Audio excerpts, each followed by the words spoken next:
This is a very recent game of mine. I played it just several days ago at the tournament, and I'll try to quickly go through the game and show the key moments.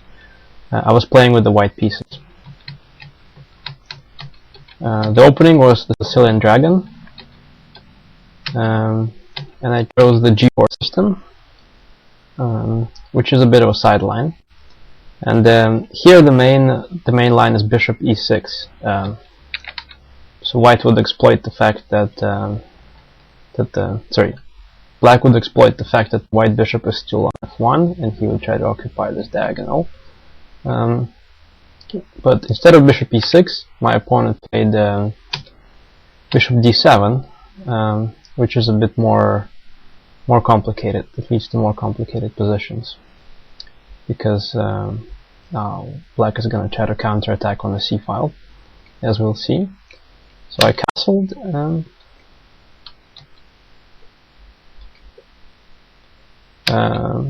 Black played rook c8, and white just starts the standard attack on the king side. Here black played a move which kind of surprised me a little bit, but it turns out it's the standard continuation here. So he played h5, which opens up lines on the king side, but at the same time, if he doesn't do that, I'm just going to play something like h5 and start to open up the h file. Then my queen may transfer to h2, or I may try to trade off dark square bishops and then attack on the king side. So h5 isn't something he wanted to allow, so he played h5 himself. I opened up the g file, and he took with the knight.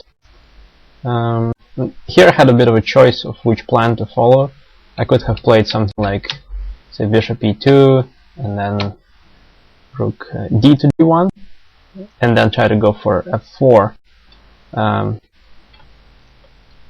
trying to dislodge this knight on h5. But I kind of didn't like that if I do that he would be able to win the f pawn, and I couldn't really see if I would have enough compensation here, or if this would take me anywhere. So instead I just played rook g1 immediately, and after knight e5, again I had a bit of a think here, but I came up with what I thought was a reasonable idea. Since initially this knight was putting the pressure on d4, so I couldn't really play bishop h6 yet. But since his last move was knight to e5, he somewhat relieved the pressure on the d4 square. So I thought, oh, this is a really good time to play bishop h6. So I played that, and I completely overlooked one of black's typical ideas.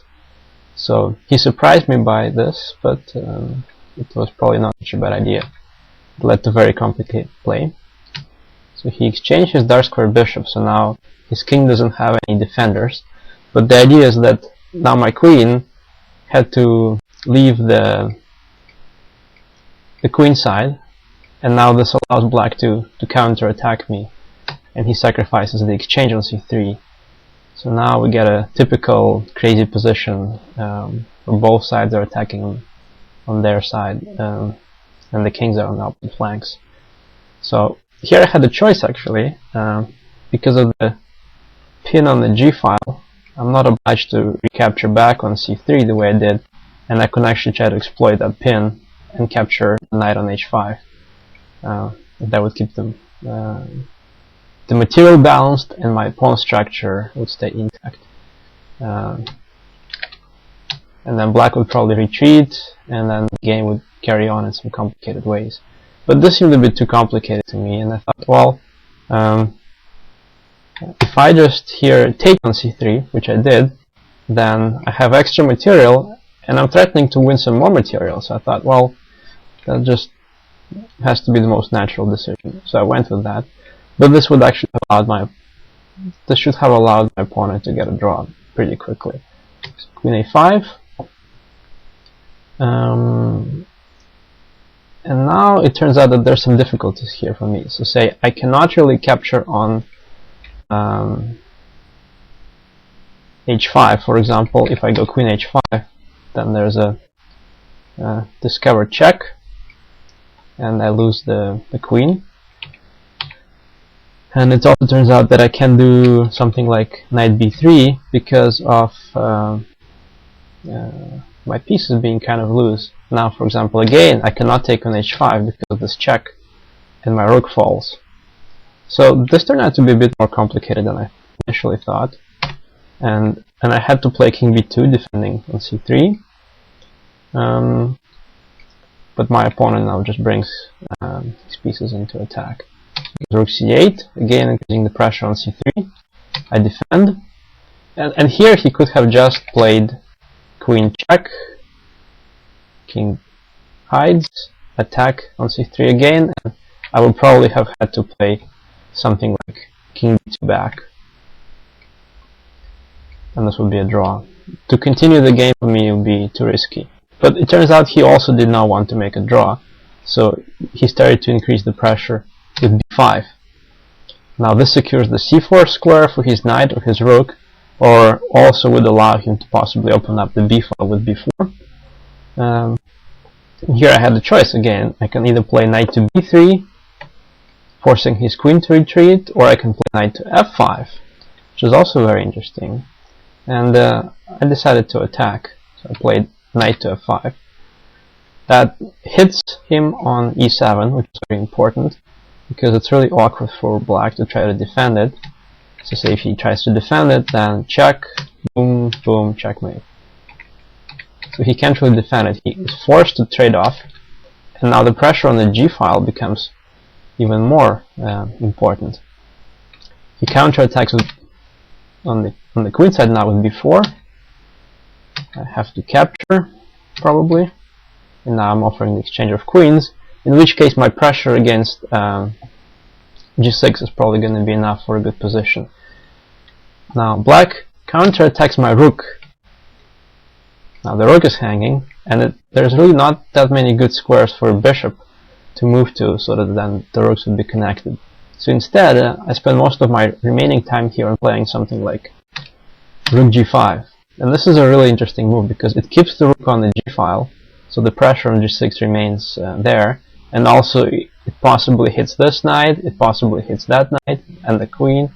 So it's a really good square for the rook, but that took most of my remaining time to play this move. And the important thing about this move is that black also has some threats like rook to c6, rook to b6, and it's important to understand that I do have time for rook g5. And here black played a very complicated move. He took on f3, hitting the rook, and I trusted my opponent. I thought that there's no way for me to capture it. So actually there was. I could have just captured it, and it turns out that after